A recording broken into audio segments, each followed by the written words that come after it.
22 տարի առաջ պայծառակերպության տոնի օրը Բագրատ եպիսկոպոս Գալստանյանն ընդունեց կուսակրոն քահանայության սրբազան ուխտը։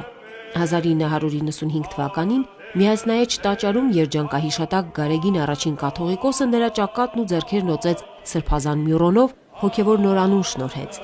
Նորին սրբությունը մեծ հույսեր էր կապում բարձր առաջադիմությամբ ճեմարանն ավարտած սանի հետ։ Պատահական չէր, որ ձեռնադրությունից անմիջապես հետո երիտասարդ աբեղային պատասխանատու պաշտոններ վստահվեցին։ Գիտահրատարակչական գործ, մանկավարժություն, հովվություն, հասարակական ու վարչական գործունեություն։ Իրեն վստահված պաշտոններից բացի Բագրատ Սրբազանն այս տարիների ընթացքում միշտ հանդես է եկել նաև սեփական ծրագրերով, ձեռնարկներով։ Մինչ այսօր էլ նա հետաքրքիր կերպով գիտական գործունեությունը համատեղում է վարչականի հետ, հոգևոր քարոզչությունը գրասենյակային աշխատանքի հետ։ Յուրաքանչյուր հոգևորականի համար դա ձեռնադրությունը կոչվել է քահանայության Թաբոր լեռը բարձրանալու պատմությունն է։ Եվ այլակերպվելու, եւ աշակերտների պես ասելու, որ ինչ լավ է, որ մենք այստեղ ենք։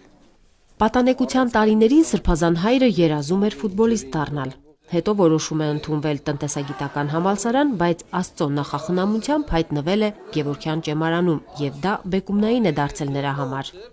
Չեկա որպես ինձ ծառայեն, ասում է Հիսուս, այլ եկա ծառայություն մատուցելու, չեկա որպես ինձ պաշտեն, եկա պաշտելու։ Եվ այս խոսքերն են կարծում եմ, որ մեզ էլ ավելի են մոտեցնում մեր նմանին, մարդուն, ամենամեծ արժեքին, աստվածային պատկերին, ով Աստծո նմանությունը կորցրել է եւ իր ամբողջ կյանքի ձգտում է այդ նմանությունը, անմեղությունը, անմահությունը վերականգնել, անկախ նրանից ինքը գիտակցում է դա թե ոչ։ Եվ հենց դա է մեր կոչումը, որպեսզի կարողանանք այդ հնարավորության դաշտը ստեղծել, որ մարդը զգա դա։ 2015 թվականից Բագրատ եպիսկոպոսը Տավուշի թեմի առաջնորդն է։ Ամեն օր նա տասնյակ կիլոմետրեր է կտրում անցնում իր առաջնորդության ներքո գտնվող գյուղերում ու քաղաքներում լինելու համար։ Նա սահմանում ծառայողի ու ապրողի կողքին է։ Աստծո խոսքը փոխանցելուց բացի կիսում է նրանց ամենօրյա հոգսը, գոտեպնդում ու սատարում ինչով կարող է։ Տարվա բոլոր եղանակներին Սրբազանը ուխտագնացություններ, արշավներ ու զանազան ծրագրեր է կազմակերպում, փորձում մայրաքաղաքի երիտասարդներին կապել մեր հայրենիքի հեռավոր անկյունների, Արցախի հետ։ Մարդը գեղեցիկ է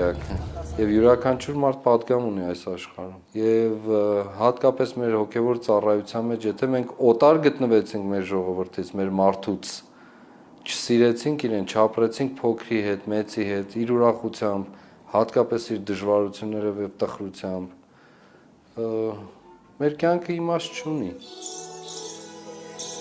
Բագրատ եպիսկոպոս Գալստանյանը մեր եկեղեցու ամենապատրաստված եւ ակտիվ հոգևորականներից է։ Կրթությունը ստացել է Անգլիայի Լիդսի համալսարանում, Մրֆիլդի Սուրբ Հարության աստվածաբանական քոլեջում, Կոնկորդիայի համալսարանում պաշտպանել է դոկտորականը, գրքերի հեղինակ է, ծառայել է մեր եկեղեցու տարբեր թեմերում, 2013 թվականին արժանացել Անգլիայի թագուհի Եղիսաբեթ II Ադամանդյա Հոբելյանի մեդալին։ Նրա ձեռան պոծվում են եկեղեցիներ, նոր հոգևորականներ, նորանոր մարդիկ են մկրտվում եւ անդամագրվում հայ եկեղեցուն։ Հոգևոր սպասավորության 22-ամյա տարեդարձին Բագրատ Սրբազանը ամենաշատը կուզեր լսել հոգելույս մոր շնորհավորանքը, որի մեծ ցանկությամբ որդին հայ եկեղեցու սպասավոր է դարձել։ Հենց նրա օրհնությունն է ուղեկցում իրեն ծառայության ընթացքում, վստահ է Սրբազանը։